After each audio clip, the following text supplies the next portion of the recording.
This channel does not promote any violent, harmful, or illegal activities. All content provided by this channel is meant for an educational purpose only. Top quality और consistent performance के लिए सिर्फ silver pump नाम याद रखना। Israeli হামলায় ballistic ক্ষেপণাস্ত্র কর্মসূচির প্রধান জেনারেল হাজিজাদেহের মৃত্যু। ইরানের আর্মি জেনারেল আমির আলী হাজিজাদেহের মৃত্যুর খবর নিশ্চিত করেছে ইরান। রাতারাতি ইসরায়েলি হামলায় জেনারেল আমির আলী হাজিজাদেহের মৃত্যু। 13 জুন ইসরায়েল ইরানের গুরুত্বপূর্ণ পরমাণু কেন্দ্র ও সামরিক ঘাঁটি লক্ষ্য করে বিমান হামলা চালিয়েছিল। আর্মি জেনারেল হাজিজাদেহের মৃত্যুর খবর প্রথমে ইসরায়েল নিশ্চিত করলেও অস্বীকার করেছিল ইরান, পরে চাপের মুখে স্বীকার। সুমন আমাদের প্রতিনিধি আমাদের সঙ্গে রয়েছে, সুমনের সঙ্গে এই বিষয়টা নিয়েও কথা বলবো। সুমন, একে একে যে সমস্ত প্রধানরা রয়েছে বা যে সমস্ত পরমাণু বিজ্ঞানীরা রয়েছে তাদেরকে আমরা দেখছি যে ইসরায়েল টার্গেট করছে, অর্থাৎ একেবারে যাতে মাদারবোর্ডটা নষ্ট করে দেওয়া যেতে পারে সেই টার্গেট নিয়ে এগোচ্ছে ইসরায়েল। দেখো, ইসরায়েলের হামলার অন্যতম দিক হচ্ছে যে তারা শুধুমাত্র এই নিউক্লিয়ার রিসার্চ সেন্টারগুলোই আক্রমণ করে ক্ষান্ত হয়নি, তার সঙ্গে সঙ্গে প্যারালালি তারা এই কমান্ডারদের বাড়ি, ডিফেন্স স্টাফের যারা চিফ তাদের বাড়িতেও কিন্তু হামলা চালিয়েছে। এমনকি ইরানের সুপ্রিম লিডারের বাড়ির সামনেও হামলা চলেছে। সেই জায়গায় কিন্তু যদি মস্তিষ্কটাকেই নড়িয়ে দেওয়া যায় তাহলে থিঙ্ক ট্যাঙ্ক হিসেবে কাজ করবে কে ভাববে যাতে ইরান প্রত্যাঘাতের জন্য তাদের যে ছক সাজানো সেই কাজটাই না করতে পারে। তার জন্য কিন্তু ইসরায়েল মূলত এই আমির আলী সহ অন্যান্যদের বাড়িতে হামলা চালায় এবং সেখানে কিন্তু এলিমিনেট করা গিয়েছে বেশ কয়েকজন সুপ্রিম লিডারকে, supreme leader in the sense যারা আর্মির কমান্ডার এবং আর্মির চিফ। কিন্তু ইরান তারপরেও কিন্তু তাদের যা সামান্য কিছু বেঁচে ছিল সেগুলো দিয়ে কিন্তু হামলা চালিয়েছে এবং সে হামলার জেরে তেল আভিভে কিন্তু মিসাইল আছড়ে পড়েছে এবং ইসরায়েল জুড়ে, গোটা ইসরায়েল জুড়ে রেড অ্যালার্ট রয়েছে। তার সঙ্গে সঙ্গে প্রচুর মানুষকে তারা কিন্তু ইভাকুয়েট করে সতর্কতামূলক পদক্ষেপ হিসেবে নিরাপদ স্থানে নিয়ে যেতে পেরেছে। কিন্তু ইসরায়েল যেভাবে হামলা চালিয়েছে এবং সেখানে ইরানের এই কমান্ডারদের, জেনারেলদের মৃত্যুর খবর নিশ্চিত করেছে ইসরায়েল এবং ইরান, ফলে কিন্তু ইরান কিছুটা হলেও ব্যাকফুটে বলা চলে, যদিও ইরান প্রত্যাঘাতের হুঁশিয়ারি থেকে পিছু হচ্ছে না। একদম শুভ, তুমি আমাদের সঙ্গে থাকো। এই মুহূর্তে গ্রুপ ক্যাপ্টেন আর কে দাস আমাদের সঙ্গে রয়েছেন। গ্রুপ ক্যাপ্টেন দাস, আমি আপনার থেকে যে বিষয়টা বোঝার চেষ্টা করবো, সার্বিকভাবে ইরান ইসরায়েলের মধ্যে যে ঝামেলা বলা যেতে পারে, যেটা যুদ্ধের আকার নিয়েছে, সেটা এখন কোন পরিস্থিতিতে দাঁড়িয়ে রয়েছে এবং এর পরবর্তীতে কোন দিকে এগোচ্ছে বিষয়টা আপনি যদি প্রথমে একটু আমাদেরকে সার্বিকভাবে বুঝিয়ে বলেন। দেখো, ইরান ওদের নিউক্লিয়ার মিসাইল প্রোগ্রাম ওরা তৈরি করছে এবং ইসরায়েল, ওরা একটা আশঙ্কায় রয়েছে ইসরায়েলে কি এই নিউক্লিয়ার প্রোগ্রামটা বেসিক্যালি আগেন্স্ট ইসরায়েল, মানে ইসরায়েলের বিরুদ্ধে ওরা এটা তৈরি করছে। তো ওরা 4-5টা এরকম জায়গা রয়েছে ইরানে যেখানে uranium enrichment, uranium facilities, nuclear facility plant রয়েছে। ইরান আর ইসরায়েলের মধ্যে মানে দীর্ঘদিন থেকে একটা ঝামেলা আছে এবং হেজবুল্লাহ এন্ড প্যালেস্টাইনকে ইরান কিন্তু ব্যাক করছে। এর আগে গাজাতে প্যালেস্টাইনের যে যুদ্ধ হয়েছে সব কিন্তু ইরান ব্যাক। এবার ইরানের বিরুদ্ধে যে গতকাল ইসরায়েল অ্যাটাক করেছে ব্যালিস্টিক মিসাইল দিয়ে, সেই সব যে ইরানের যে নিউক্লিয়ার প্লান্টস গুলো রয়েছে বিভিন্ন জায়গায়, তেহরানে তো আছেই, নাতানস এবং 4-5টা জায়গায়, সেখানে ওরা অ্যাটাক করেছে এবং ওকে ধ্বংস করেছে। এছাড়া ওরা টপ যে আর্মি কমান্ডার রয়েছে, ইরানিয়ান ন্যাশনাল সিকিউরিটি গার্ড রয়েছে, revolutionary guard commander, including nuclear scientist যারা রয়েছে, তাদের ওরা অ্যাটাক করে ওদের এলিমিনেট করতে চেষ্টা করেছে এবং অনেকটাই সাফল্য লাভ করেছে। এবং ইসরায়েলের এই চেষ্টার কারণটাই কি যাতে ইরান কোনোভাবেই যাতে রিটালিয়েট না করতে পারে, সে কারণে কি এই একদম যে প্রধান জায়গাগুলো রয়েছে সেখানে একদম তারা নষ্ট করে দিতে চাইছে, সেই জায়গাগুলো, পরমাণু কেন্দ্রগুলো যেগুলো রয়েছে সেই সমস্ত কিছু করতে চাইছে তারা? একদমই। কিন্তু ইসরায়েল জানে কি এই যে অ্যাটাকটা করেছে তার একটা প্রত্যাঘাত হবেই, তো সেই তার জন্য ওরা প্রস্তুত ছিল। তো ইরান ওরা যে গত রাতে প্রায় 100খানা মিসাইল ছুড়েছে ইসরায়েলে এবং তার মধ্যে প্রায় 70খানাকে ওরা নিউট্রালাইজ করতে পেরেছে ইসরায়েল। 30খানা মিসাইল তেল আভিভ এবং জেরুসালেমে ওরা গিয়ে নেমে অনেক কিছুই ক্ষয়ক্ষতি হয়েছে, প্রায় 35 জন লোক মারা গেছে এই মুহূর্তে খবর আছে।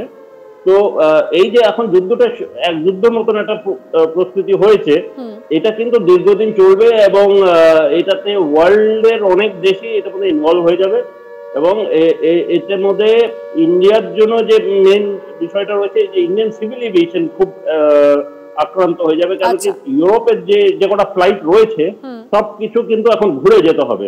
তো এই যে এখন যুদ্ধের মতন একটা প্রস্তুতি চলছে, এটা কিন্তু অনেক দীর্ঘদিন চলবে এবং one has to take stock. বেশ, গ্রুপ ক্যাপ্টেন দাস, আমরা কথা বলবো আপনার সঙ্গে, এই বিষয়টা নিয়ে আলোচনা চলবে, আপনি আমাদের সঙ্গে থাকুন প্লিজ। এই মুহূর্তে আরো কিছু আপডেট আসছে, এই মুহূর্তে আপনাদেরকে জানিয়ে রাখি, ইসরায়েলে হামলায় নিহত ইরানের সেনাপ্রধান জেনারেল বাঘেরি ও বিমান বাহিনীর প্রধান আমির আলী হাজিজদে। ইসরায়েলের হামলায় ধ্বংস ইরানের ক্ষেপণাস্ত্র শহর। আচ্ছা, কেমন ছিল সেই শহর? প্রকাশ্যে এলো সেই ছবি।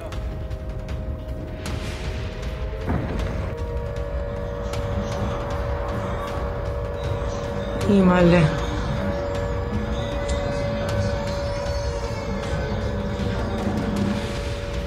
در اعماق زمین ইসরায়েলের হামলায় নিহত ইরানের সেনাপ্রধান জেনারেল বাঘেরি ও বিমান বাহিনীর প্রধান আমির আলী হাজিজদে। ইসরায়েলের হামলায় ধ্বংস ইরানের ক্ষেপণাস্ত্র শহর। কেমন ছিল সেই শহর? এবার এই মুহূর্তে যে ছবি দেখছেন আপনারা, সেটা সেই শহরের ছবি, অর্থাৎ সেই ইরানের ক্ষেপণাস্ত্র শহরের ছবি এই মুহূর্তে দেখছেন, যা ইতিমধ্যেই ধ্বংস হয়ে গেছে বলে দাবি। ইসরায়েলের হামলার পর চুপ করে থাকেনি ইরান। রাতেই পাল্টা আক্রমণ করে ইসরায়েলের রাজধানী তেল আভিভে। ধোঁয়ায় ঢেকে যায় তেল আভিভের আকাশ। ইসরায়েলি হামলার জবাবে পরপর ক্ষেপণাস্ত্র হানা ইরানের। ইসরায়েলের সামরিক সূত্রে খবর, তেল আভিভ ও পার্শ্ববর্তী অন্তত 7টি জায়গায় ডজনখানেক ক্ষেপণাস্ত্র আছড়ে পড়ে। ইরানের লক্ষ্য ছিল ইসরায়েলের সামরিক ঘাঁটিগুলি। শায়ন্ত আমাদের প্রতিনিধি আমাদের সঙ্গে রয়েছেন। শায়ন্ত, একটু আগেও যে বিষয়টা নিয়ে কথা হচ্ছিল যে বারবার করে ইসরায়েলের যে সামরিক ঘাঁটিগুলো রয়েছে, সেই সামরিক ঘাঁটিগুলো এবার ইরানও লক্ষ্য করে এগোচ্ছে, কিন্তু কতটা তারা প্রত্যাঘাত করতে সমর্থ? এখন কি তাদের সেই সামরিক শক্তি রয়েছে যে তারা প্রত্যাঘাত করতে পারবে? দেখো, ইসরায়েলের কাছে যা শক্তি রয়েছে তাতে কিন্তু ইসরায়েল যে প্রত্যাঘাত করতে শুরু করেছে তাতে কিন্তু ইরানের পক্ষে আর দাঁড়ানো সম্ভব হবে না, কারণ ইসরায়েলের কাছে কিন্তু মিসাইলের ভান্ডার যথেষ্ট পরিমাণে রয়েছে এবং তার ব্যাপকতাও অনেক। ইসরায়েল কিন্তু নিজের সামরিক ঘাঁটিগুলোকে এবং সামরিক ঘাঁটির উপরে আকাশ রয়েছে সেটা কিন্তু আয়রন ডোম দিয়ে, অর্থাৎ এয়ার ডিফেন্স সিস্টেম, যেটা বিশ্বের অন্যতম শক্তিশালী এয়ার ডিফেন্স সিস্টেম, তা দিয়ে মুড়ে দিয়েছে। স্বাভাবিকভাবে নিজেদের সামরিক ঘাঁটিগুলোতে কিন্তু এক ফোঁটা কোনো আঁচ পড়েনি। গতকাল রাত থেকে আজ ভোর রাত পর্যন্ত ইরান যে হামলা চালিয়েছে এবং একের পর এক যে মিসাইল আছড়ে পড়েছে সেগুলো কিন্তু সবই জনবসতি এলাকায়। এটা কথা নিঃসন্দেহে বলা চলে যে ইসরায়েলের শক্তি, এয়ার ডিফেন্স শক্তি, এমনকি মিসাইল শক্তি দিয়ে ইরানকে কিন্তু যাবতীয় দিক থেকে প্রতিহত করেছে ইসরায়েল কিন্তু নিজেদের যে স্ট্রাইক, নিজেদের যে বায়ুসেনা এবং মিসাইল, তারা কিন্তু পাল্টা প্রত্যাঘাতের পথে যাচ্ছে এবং সেটা কিন্তু ইরানের পক্ষে কিন্তু সেই প্রত্যাঘাত কিন্তু সামলানো অসম্ভব, কারণ ইতিমধ্যেই দেখিয়ে দিয়েছে ইসরায়েল কতটা সুকৌশলে এবং কতটা প্ল্যান মাফিক, কতটা পরিকল্পনা মাফিক তাদের পরমাণু ঘাঁটি এবং পরমাণু বিজ্ঞানী বা গবেষকদের বাড়িতে আঘাত করে তাদেরকে নিশ্চিহ্ন করে দিয়েছে। এই অবস্থায় দাঁড়িয়ে ইসরায়েলের শক্তি যে অনেকটাই, সেটা কিন্তু ইরানের তুলনায় সেটাকে নিঃসন্দেহে মনে করছে সামরিক বিশারদরা। ইতিমধ্যে তাদের সামরিক ঘাঁটিগুলোতে আরো বেশি করে হাই অ্যালার্ট জারি করা হয়েছে। সাধারণ মানুষকে সাইরেন বাজিয়ে মূলত নিরাপদ শেল্টারে সরিয়ে নিয়ে যাওয়া হয়েছে। তবে আরো একটি গুরুত্বপূর্ণ তথ্য তোমায় দিই, যে কটি শহরে মূলত মিসাইল আছড়ে পড়েছে সেগুলোতে কিন্তু প্রায় 70 থেকে 80% মানুষকে তারা নিরাপদ শেল্টারে সরিয়ে নিয়ে গিয়েছিল, যে কারণে প্রাণহানির সংখ্যা অনেকটাই কম যে পরিমাণ মিসাইল আছড়ে পড়েছে। ইতিমধ্যেই তেল আভিভ বা জেরুজালেম ছাড়াও বেশ কয়েকটি শহর কিন্তু ইরানের মিসাইলের টার্গেটে রয়েছে, আর সেই শহরগুলো কিন্তু মোসাদ অর্থাৎ নিজস্ব ইন্টেলিজেন্স বাহিনীর মাধ্যমে খবর পেয়েছে ইসরায়েল। সেই মতো সেই সব শহরের মাথা কিন্তু আয়রন ডোম দিয়ে সম্পূর্ণ মুড়ে দিচ্ছে। অর্থাৎ ইসরায়েল কিন্তু নিজেদের দিক থেকে সব রকম ভাবে প্রস্তুত, তা নিঃসন্দেহে বলা চলে। সেই দিক থেকে ইরান ইসরায়েলের তুলনায় অনেকটাই কম শক্তিধর দেশ বলেই মনে করেন সামরিক বিশারদরা। বেশ, তুমি আমাদের সঙ্গে থাকো শায়ন্ত। এই মুহূর্তে গ্রুপ ক্যাপ্টেন আর.কে দাস আমাদের সঙ্গে রয়েছেন, আমি আরো একবার তার সঙ্গে কথা বলবো। গ্রুপ ক্যাপ্টেন দাস, আমি যে বিষয়টা আপনার থেকে জানতে চাইবো যে ইরান ইসরায়েল যদি একটা সর্বাত্মক যুদ্ধে যায়, মানে ফুল ফ্লেজেডলি যদি একটা যুদ্ধ হয়, সেক্ষেত্রে তার চরম পরিণতি কি হতে পারে বলে আপনার মনে হয়, এবং সেই ধরনের সেই রাস্তায় কি তারা হাঁটবে? পরমাণু যুদ্ধর দিকে কি তারা এগোবে? না, পরমাণু যুদ্ধ হবে না, কিন্তু এটা বুঝে নিতে হবে কি ইরান আর ইসরায়েলের মধ্যে কিন্তু কোনো কমন বর্ডার নেই, মাঝখানে রয়েছে ইরাক। তো এটা কিন্তু দুটো দেশের মধ্যে অনেকটাই ডিস্টেন্স রয়েছে। তো কিন্তু যুদ্ধ তো চলবে, সেই যুদ্ধটা চলবে by air attack, by missile attack. আর এক দুজনকে ক্ষতি খুবই হবে, কিন্তু এটা বুঝে নিতে হবে কি ইসরায়েল চারিদিক দিয়ে কিন্তু অনেক শত্রু দেশ রয়েছে ইসরায়েলের বিরুদ্ধে। ইরান তো রয়েছেই, প্যালেস্টাইন, গাজা, হেজবুল্লাহ, তারপর ইয়েমেন, হুথিস, এরা সবাই কিন্তু ইরানের সঙ্গে ওরা রয়েছে এবং ইসরায়েলকে ওরা ক্ষয়ক্ষতি করার চেষ্টা করবে। At the same time Syria এবং জর্ডান এরাও কিন্তু ইরানের সঙ্গে থাকবে। তো ইসরায়েলকে এখন কিন্তু নিজেকে খুব সাবধানে থাকতে হবে, কেন কি চারিদিকে ওদের শত্রু দেশ রয়েছে। আর ইসরায়েল ওদের সামরিক শক্তি কিন্তু যথেষ্টই আছে, কিন্তু একটা সীমিত আছে। এটা যদি দীর্ঘদিন চলে তাহলে কিন্তু ইসরায়েলকে খুব ভেবে চিন্তে চলতে হবে। কিন্তু ইরানের সেই ক্ষমতাটা রয়েছে, সামরিক শক্তিটা কি আর রয়েছে, সেটা কি আপনার মনে হয়? ইরানের যে সামরিক শক্তি রয়েছে এটা মোর অফ গ্রাউন্ড পাওয়ার, মানে আর্মির দিক দিয়ে, এয়ার ডিফেন্স এবং এভিয়েশন যদি বলা হয় এয়ার ফোর্সের অতটা নেই যদি তুলনা করা হয় ইসরায়েলের সাথে। আচ্ছা, বেশ। গ্রুপ ক্যাপ্টেন আর কে দাস, আপনি আমাদের সঙ্গে থাকুন প্লিজ, আমরা এই আলোচনা এগিয়ে নিয়ে যাব। তবে এই মুহূর্তে আরো একটা আপডেট দিই আপনাদেরকে, আরো একটা খবর। চুক্তিতে রাজি না হলে ইসরায়েলি হামলা হবে আরো নৃশংস, ইরানকে ট্রাম্পের হুঁশিয়ারি।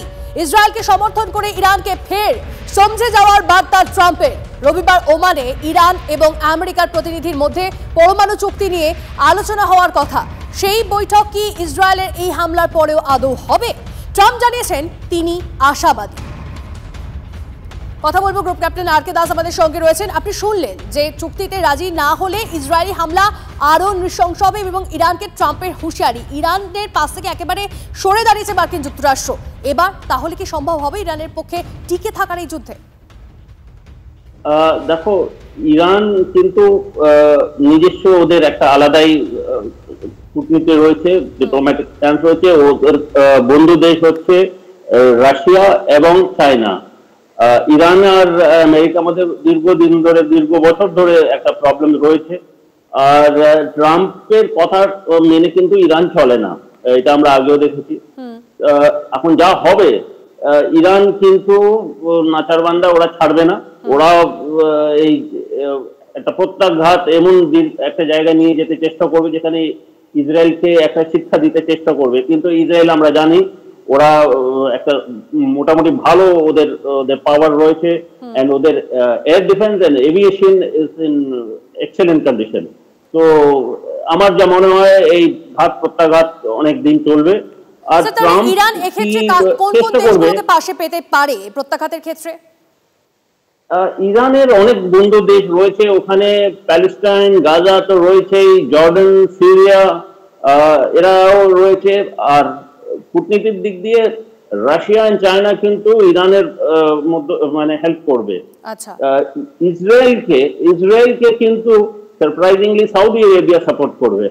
আর আরো যারা সাপোর্ট করবে তারা কিন্তু আমেরিকা লজিস্টিক্যালি সাপোর্ট করবে, যুদ্ধের ক্ষেত্রে সাপোর্ট করবে না। কিন্তু ইসরায়েলকে বুঝতে হবে কি চারিদিকে কিন্তু ওদের প্রচুর শত্রু দেশ।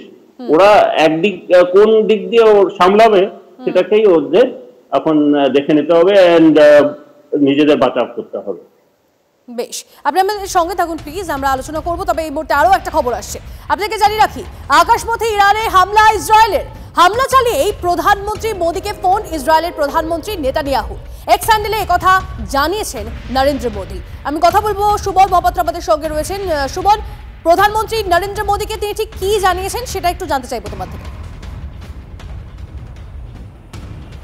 দেখো, বেঞ্জামিন নেতানিয়াহু অর্থাৎ ইসরায়েলের প্রধানমন্ত্রী, তিনি আমাদের প্রধানমন্ত্রী নরেন্দ্র মোদীকে ফোন করে ব্রিফ দিয়েছেন যে ইসরায়েল কি করেছে, কিভাবে এগোতে চাইছে এবং ইসরায়েল কেন এই কাজগুলো করছে, কেন তারা ইরানের উপর এই পারমাণবিক কেন্দ্রের উপর হামলা চালালো। এবং বেঞ্জামিন নেতানিয়াহু জানিয়েছেন যে ইরান থ্রেট হয়ে উঠছিল গোটা মিডল ইস্টের জন্য, এবং সেই জন্যই কিন্তু তারা এই হামলা চালাতে বাধ্য হয়েছেন।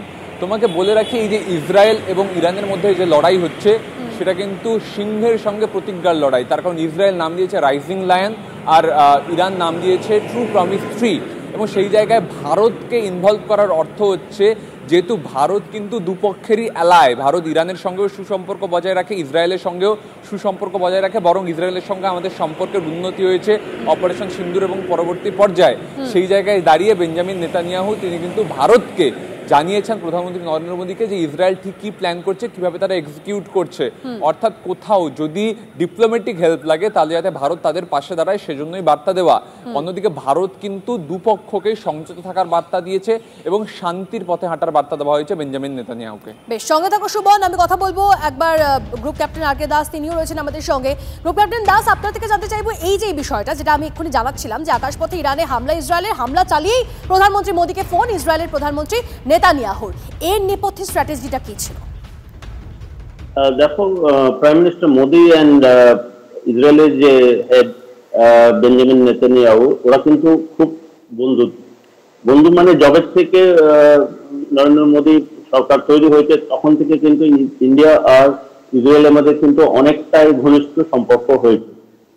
ইরানের সাথে আমাদের পুরনো সম্পর্ক রয়েছে, কিন্তু এখন যা আমরা সামরিক দিক দিয়ে দেখি, ভারত আর ইসরায়েলের মধ্যে একটা ঘনিষ্ঠ সম্বন্ধ রয়েছে। ইন্ডিয়া ইসরায়েল থেকে প্রচুর ওয়েপনরি নিয়েছে। আমরা অপারেশন সিন্দুর তো রয়েছেই, এর আগেও যখন নাকি কার্গিলের যুদ্ধ হয়েছিল আমরা মিসাইলস নিয়েছিলাম, তার মারফতেই আমরা কিন্তু কার্গিলে ওয়ার আমরা জয় লাভ করতে পেরেছিলাম। তো ভারত আর ইসরায়েলের মধ্যে একটা ভালোই সম্বন্ধ রয়েছে, মিলিটারিলি, গভর্নমেন্ট সেক্টর, গভর্নমেন্টের দিক দিয়ে, এবং প্রাইম মিনিস্টার মোদী আর নেতানিয়াহুর মধ্যে খুব ঘনিষ্ঠ, ওদের মধ্যে একটা পরস্পর একটা সম্বন্ধ রয়েছে, একটা এক রকমের ফ্রেন্ডশিপ। এই জিনিসটা কিন্তু ভারতের জন্য একদিক দিয়ে একটা ডাইলেমা হয়ে গেছে, কি কার দিকে যাবে। কেন কি ইসরায়েল থেকে আমরা প্রচুর লাভ পেয়েছি, কিন্তু ইরানে আমাদের অনেক ইন্টারেস্ট রয়েছে, সেই ইন্টারেস্ট গুলোকে আমরা একদম অস্বীকার করতে পারি না। তো এই জন্য আমাদের একটা ডাইলেমা রয়েছে। বোঝা যাচ্ছে। অনেক ধন্যবাদ আমাদের সঙ্গে এই বিষয়গুলো আলোচনা করার জন্য।